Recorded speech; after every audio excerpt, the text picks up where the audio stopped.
I'm really pleased to be in front of you. I'm sorry I was a little bit delayed. I was trying to get the technology right because I was in the middle of presenting somewhere else for the NSPCC. So yeah, I mean, this is an interesting scenario: academic citizenship, networking, and promotions. You may or may not know, depending if you decided to Google me first of all to see who I was, and if you did, you'd realize that, or you'd noticed that I've received for the first time the inaugural academic citizenship of the year. And it's the first time it's ever been done, and that's the first time it was awarded. So that was for BERA, which is the British Educational Research Association. So I received that award in November 2023, which was quite exciting in itself. So which brings me on really to the notion of academic citizenship and what that means. To me, it means a lot because I work at UCL. I wasn't sure what you know about me. So I work at UCL and I'm an academic there.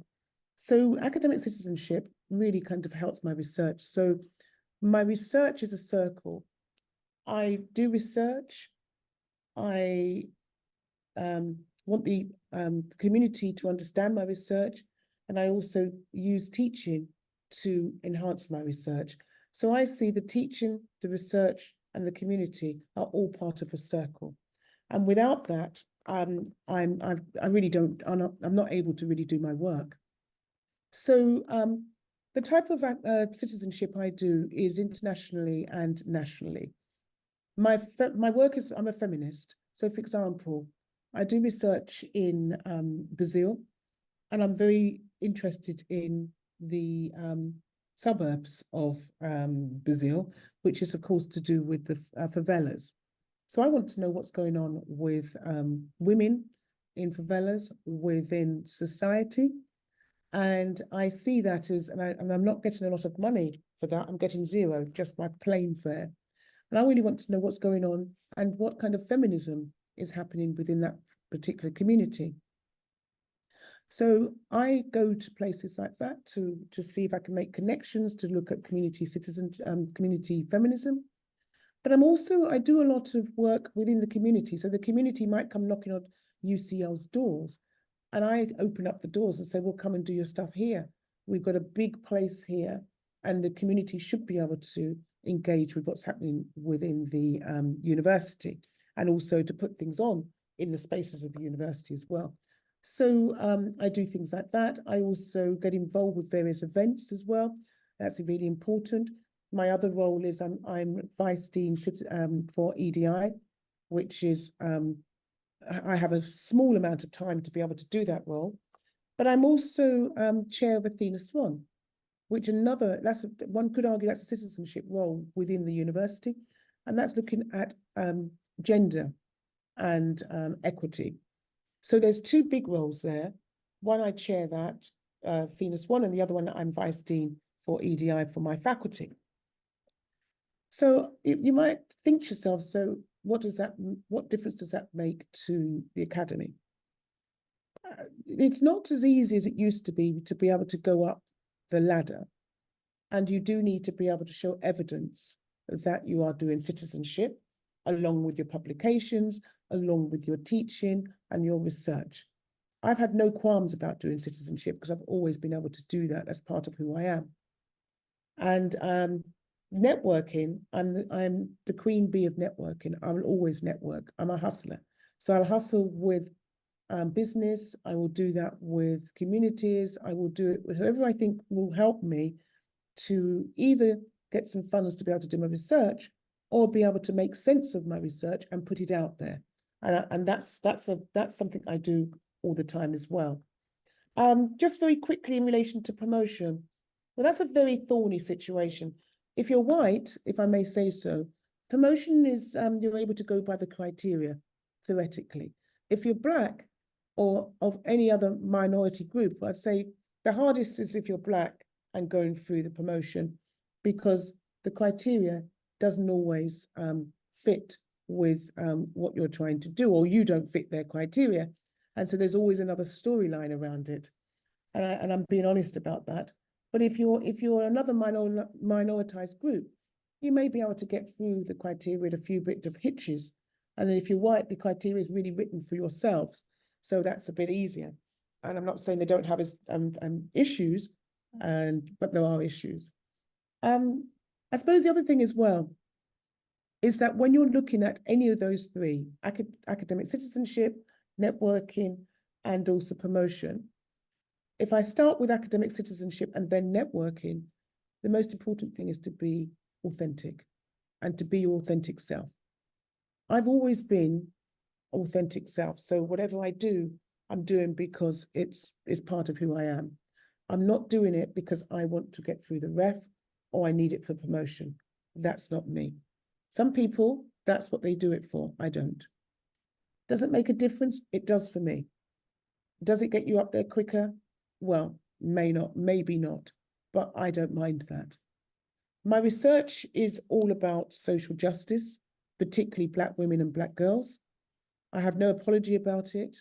That's what I've always wanted to do, and that's what I do. My first degree was on looking at Black girls in school, in further education. My master's was looking at relationships. I was very interested in relationships and why Black women wanted to have relationships with white men. But that's because I was adopted by white women, so I didn't understand it, and I didn't live in London. I lived in Somerset, so I couldn't understand what that was going on. So that was my master's, and then my doctorate was looking at the voices of unemployed Black women within the UK, and so I was very interested in that. So you can see the kind of trajectory of my particular research and what that looks like itself.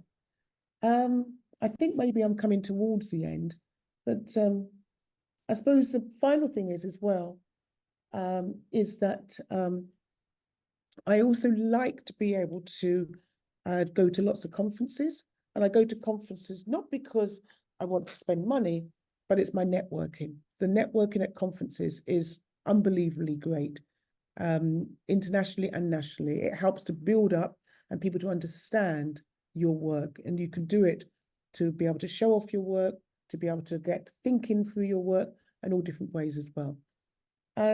Hopefully that's a little bit about me and what I think about academic citizenship, networking, and promotion. Promotion is more thorny, but the other two I'm absolutely passionate about. That's very good, Victoria. Thank you so much. And you kept some good times. I particularly liked, and it echoed what Parveen had said, this issue of authenticity. To be honest, though, if you want to progress in academia, you have to tick all those boxes, and academic citizenship is one of those boxes. But it can start from anything as being a Generation Delta champion. That is doing something outside of your actual PhD project that will benefit other people. So don't think that it has to be the chair of the university's EDI committee as a PhD student. It's really just, if you're interested in EDI, then something like the Generation Delta project is what you would pick up. But the fact of authenticity is it doesn't have to be race related. It could be another role related to your research project, or you may have interests related to gender or disability or anything. But I do agree that to the extent that you're doing something, it should be something that you have a personal interest in. And now we're going to go over to Prof. Hadjri. I think, did I ask you to concentrate on promotion? Yes. I did. Yeah, thank you. Thanks for inviting me, Professor. Delighted to be here and nice to meet you all. So I originally come from Algeria, North Africa. Used to be French colony. So my first degree was in French. And then I got a scholarship to study in England. So I came to England first to do some English, intensive English course, which I did at the University of Reading. And after that, I moved to Oxford. It used to be Oxford Polytechnic at the time, and I did my Masters of Philosophy and then PhD. At the time, the UK wasn't so welcoming, I would say. So when you finish your PhD, you get out of the country. That was a clear message. Like work permit were almost impossible. So I left, traveled the world, worked in many places, exciting places, some more than others. When I look back at my career, the last 18 years, which were in the UK, because I returned to the UK when it starts opening up a little bit to highly skilled people, to immigration. So I think things improved and they continue to improve, because I can see my PhD students now, they can have visas for talent and things like that, and they're getting jobs quite easily compared to my time, of course. But anyway, I think it's quite difficult working in the UK academia. It's very, very challenging. It's not easy. In order to focus on promotions, I'm going to talk about five things very quickly, like 1-2 minutes each. First, the career trajectory. I was a bit alarmed by some of the answers there about academic career that some of you don't know. Also, I will talk about career ambition, which I will call journey to professor, to full professor, if you choose to be in academic career. And then understanding, obviously, the promotional requirements. Each university is different. I can talk a little bit about ours here because I was head of school and I sat in the panels and so on, so I can tell you a little bit about that. Also, how to achieve these requirements. In other words, having a plan. If you don't have a plan, and I'm not just saying a publication plan, a plan about your career, you need to know what this journey is taking you, what this ambition means for you, and so on. And then I will finish with mentoring. Now, career trajectory is not only academic work. I mean, if you look at, I'm not sure whether, maybe you had, and if not, I can give you information. The VTA, the UK VTA, which is this one, Research Development Framework, I'm not sure you know about it. So if you don't, maybe future workshop I can help you with that one, because I've done it for our Marie Curie doctoral training centers. We have one here in our school. It shows you the amount of careers available to you, and it's not only academia. There's so many. You could be consultant, you could be working for government, you could be working for industry, you could have your own practice. There's so many pathways to you, really a lot. And believe me, not most of the PGR, when you ask them, they don't choose academic career. Yeah, so it varies also in terms of discipline, I would say. So the engineering, medical, they tend to be probably less towards academia, the other ones more towards academia. So each discipline is different. So you need to think carefully what this trajectory means for you. So if you assume that the academic career is for you, okay, and you have a wonderful, fantastic, positive relationship with your supervisor is prolific in grant income generation, the default easiest option is to become postdoc, right? Correct? Yeah? How many of you wants to do postdoc? No, nobody wants to do postdoc? So I think that's good news, because I was going to say, if you do postdoc, do only one, no more than one.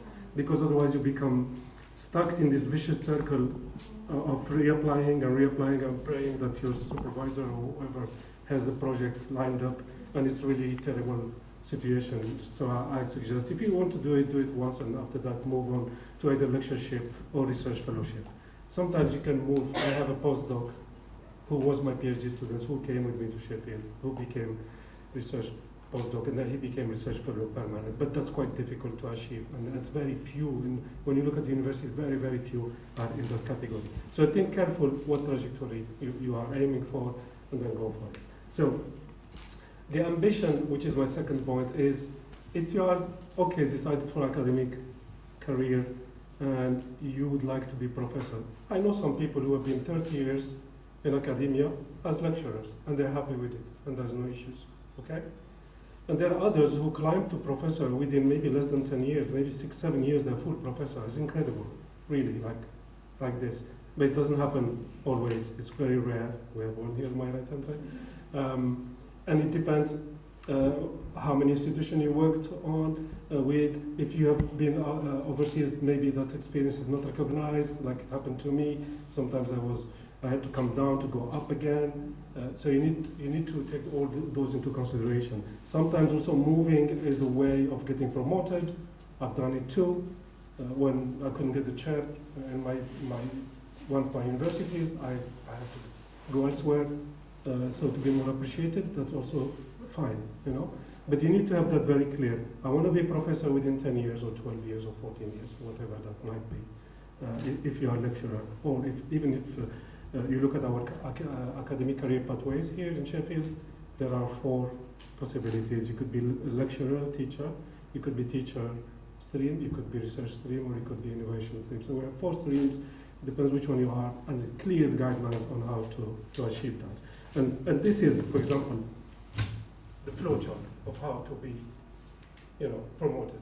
So you also, once you are established and you are in the system, then you need to be aware of how to apply for promotion. And you need to discuss this with your line manager.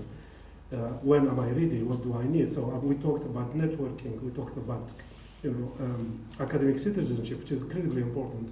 But there are other things. You need to teach very well. You need to have fantastic feedback from students. You need to have publication, top high-quality publications. You need to go to conferences and so on. So there are lots of things that you need to combine nicely in order to have your promotional requirements met. Yeah? So you need to understand.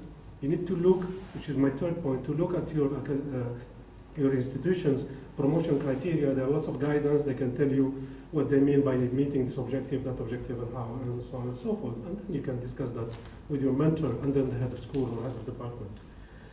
Now, the academic career pathways here, they're incredibly important. They've been developed over a period of time. There's lots of focus group consultation with staff in order to really fine-tune them. And more recently, they added even the innovation stream, which we didn't have before, because research and innovation were combined. But there are lots of people who are doing knowledge transfer, so they're not so much research per se, like conventional research, but doing research in other ways, hence innovation. So, the fact that we agree that there is another path, that's inclusivity, further inclusivity, in terms of the diversity of work being done in the university. So when you look at the criteria for item A is how to achieve them, and then having a plan. When you go to for example, job interviews, they can ask you, what is your publication plan? Right? I'm sure. This is one question, will always appear. And then the publication plan is one thing, but the research plan is another thing. How will you generate funding? I saw one of the challenges was funding. For me, I've been a long time in academia. My colleagues, I'm sure they agree. The biggest challenge is the funding, because it's almost out of your control. You could put an amazing application, but if the competition is slightly better, you will not get it, right? So there is a bit of luck, a bit of lottery, a bit of everything. But you have to keep trying until you get. And rejections are not failures. I get really down when I get rejected, but it's not a failure. It's just you have to keep trying until you succeed. You get the grant. When you get the grant, believe me, it's a red carpet. Without money, there's nothing. So you all need that money so you can have your postdoc and you have your plan moving forward. So having a plan, how to achieve the publications, they don't fall from the sky. They need to be informed by your research and so on and so forth. Yeah. So make sure you have this plan. They're connected. The teaching, I used to tell my colleagues when they come to complain, I tell them teaching non-negotiable.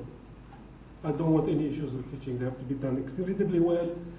You need to consult and seek help and support and do it well. And I don't want any issues from that. And it should be that way, And the research publications, we have the ref, we have scoring, so they will tell you where you are. If you need to improve, then you have to improve and get the feedback about those publications. So the ref, in a way, it's a good thing to get the benchmark right. And then finally, mentoring.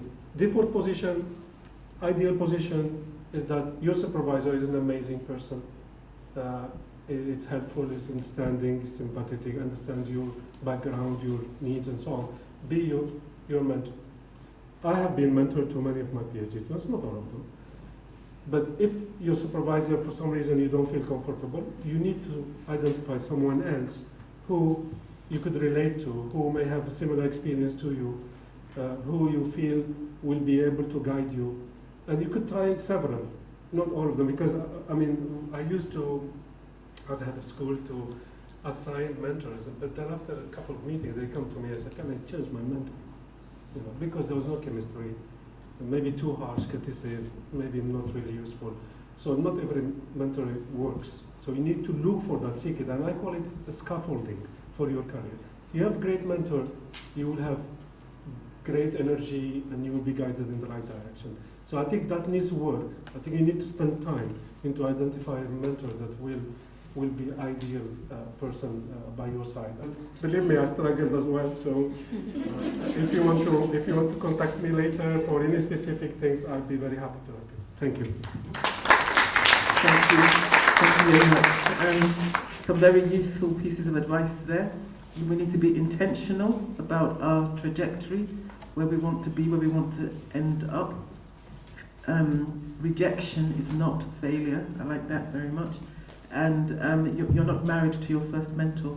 Essentially, you can move around You can look for a mentoring relationship that works. I was asked to talk about networking, and I think as PhD students we get two sorts of extremes.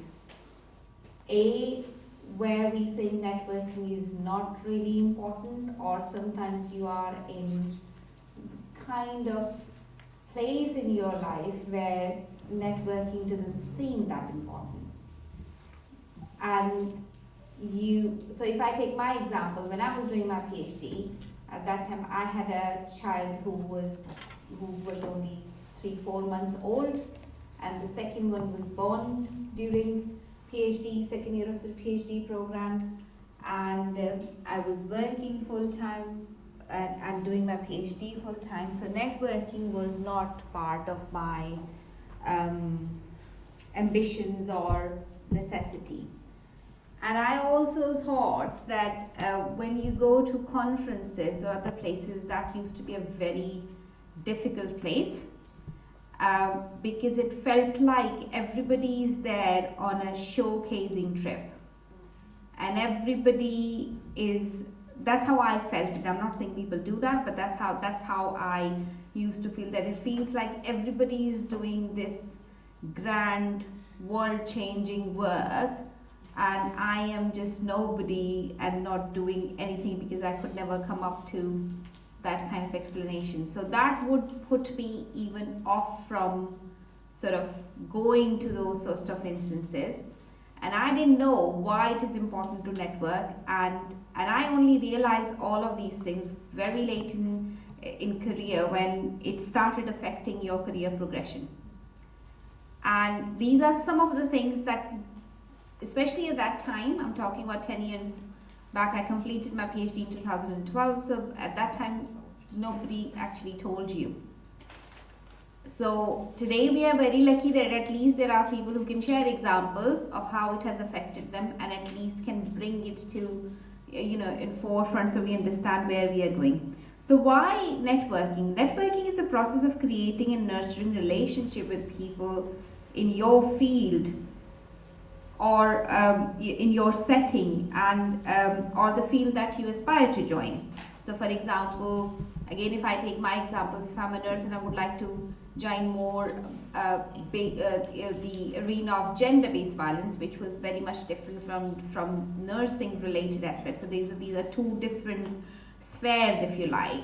So then you have to make sure that you talk to those people who are working around those topics, you work with them, because that's how you will be able to apply for bids, or you will be able to do work together, or look for other research grants, and etc. So that takes a further a step. It's about sharing knowledge, offering support, and ongoing doors to new opportunities.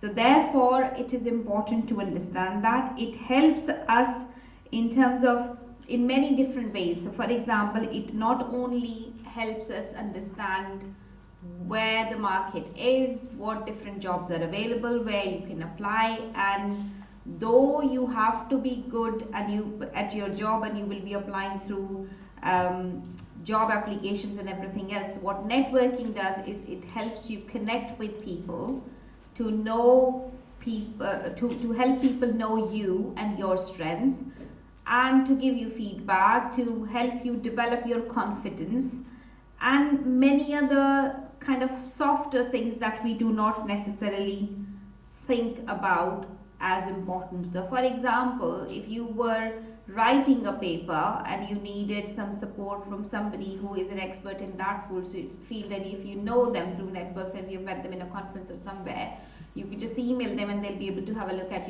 the paper for you and give you some feedback. Now, if you haven't done so, and if you haven't said hello to anyone in any settings, you will find it very difficult to write an email to that person, because you would just think, I just don't know if they're going to respond back to me or not. So it takes a lot of courage and a lot of kind of guts to be able to talk to somebody and do that. So networking helps you with those kind of aspects. If someone knows you and your work, they'll be able to, if they're writing a research bed or something, they'll be able to come to you and ask you, we are working on this particular bit, can you actually join our team and do that? So that's how systems work.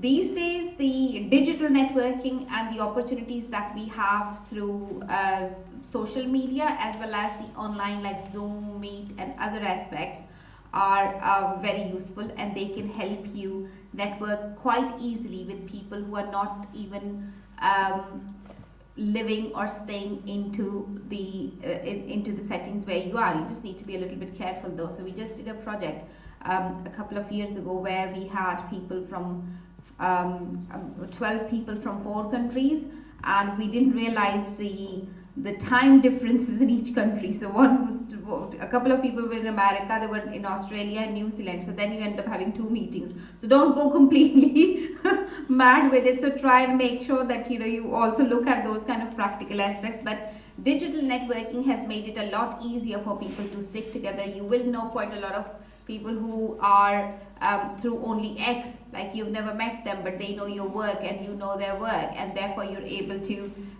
connect with them and see them. Because I work in both of those disciplines as nursing as well as gender-based violence, so I have got these 2 networks.